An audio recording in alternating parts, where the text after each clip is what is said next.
All right, let's first talk about why you're here. I know you got the camp going on again, the second year of it. Talk about the camp again. This is the second year we're having the camp. We're very excited about it, and pretty much just want to follow the same blueprint and format that we, orchestrated last year. It was a great camp. It was successful, and at the end of the day, we felt like the kids walked away, feeling good about themselves. Benefiting from the life skills session, benefiting from, all the things that they were taught out at the camp. The thing I remember most was the life skills. They would ask you questions that reporters would have loved to ask you, and you were straight serious with them. Yeah. How do you get ready for this year? It's got to be even more fun after the season you had this past year. I mean, that's just opportunity to let the kids ask questions. You interact with them. You have open dialogue. You open it up so that you can speak freely about any subject, any topic, and you try to enlighten them as much as you can. And that's the part that I enjoy. I'm pretty sure that all the guys who come out, all the guys from the Hampton Roads area and whoever comes in is going to enjoy it. And we just we do it for the kids, and that's what it's all about. Each one teach one and learn it. Now, I know in Philly, I believe, didn't you give a graduation speech a couple weeks ago? Not yet. Okay, it's coming up. Yeah, that's down the road. That's on the 10th. So excited about that. We'll see how it goes. And I know you've been doing a lot of talking to a lot of kids. What do you hope the message you hope to give the kids, as well as what do you hope to say during that graduation? Well, I think in that situation you talk about, personal goals, setting goals moving forward at that stage in your life and what it's going to take to achieve them. And, that's the hardest part.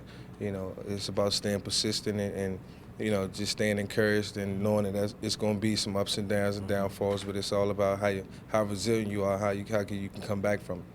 And speaking of the resiliency, I mean, last year's season, the ups and downs, but a lot of ups. Just talk about the season you had, and do you have to pinch yourself to realize just everything that happened? Well, last year was a great year. I'm blessed. I feel like it changed my life in so many different ways, and just giving me an opportunity to explore new things. And I'm gracious, and but the reality of it is it's over. So hopefully, I set my goals out to go out and duplicate that again, and we'll go a step further.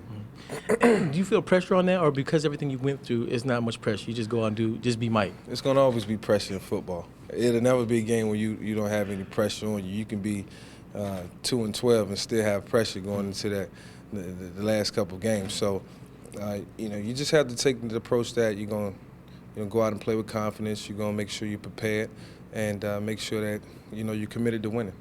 You talk about pressure to Philadelphia. That's a tough city, but you're able to get a lot of fans, a lot of support. What was that like, just having the fans rally around you? The city of Philadelphia is great. They're very supportive.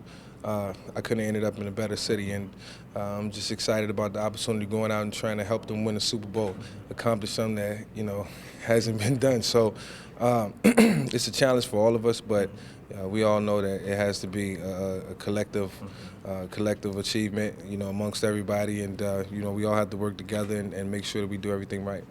Talking about right now, no football right now, and the lockout, everything. How are you handling it? Staying in shape and just mentally, how do you prepare, not knowing when football's going to come on? At this point in time, everybody who's been in the league for a long time pretty much knows how to take care of their body and what they need to do in order to maintain.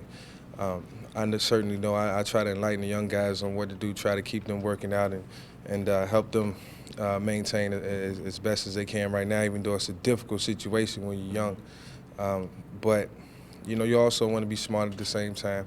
And when it's time to get back out on the field, we have strength and conditioning coaches who will get us back in shape, because I know our strength and conditioning coach Barry will make sure he get us back.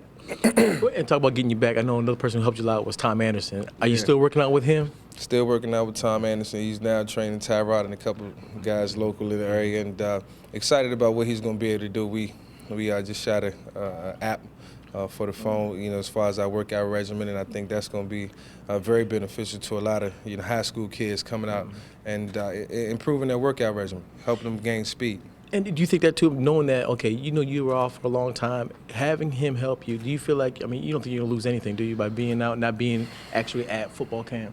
I don't think so. I ran the other day and I felt just as fast as I did last year, and that was, it was good to see that. And have an opportunity, to continue to build my speed in the ways that I know how to do it, because I know my body better than anybody else.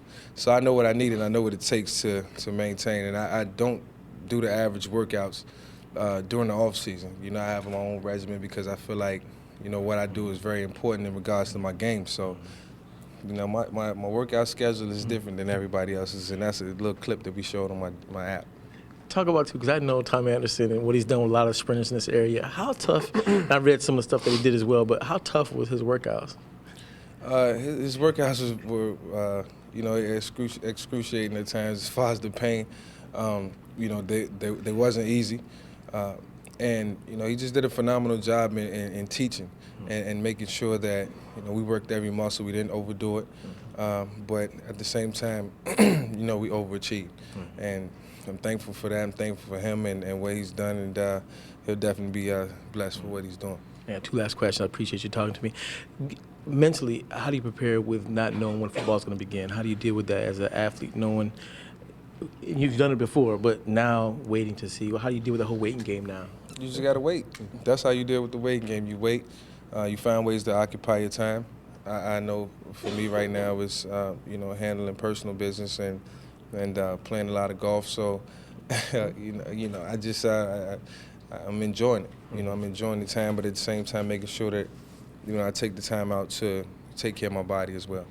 And lastly, expectations again. I know you talked about Super Bowl, but what are some of the things or goals you have as you get ready for the next season? To be consistent, consistent week in and week out, and continue to be the leader that I know I am.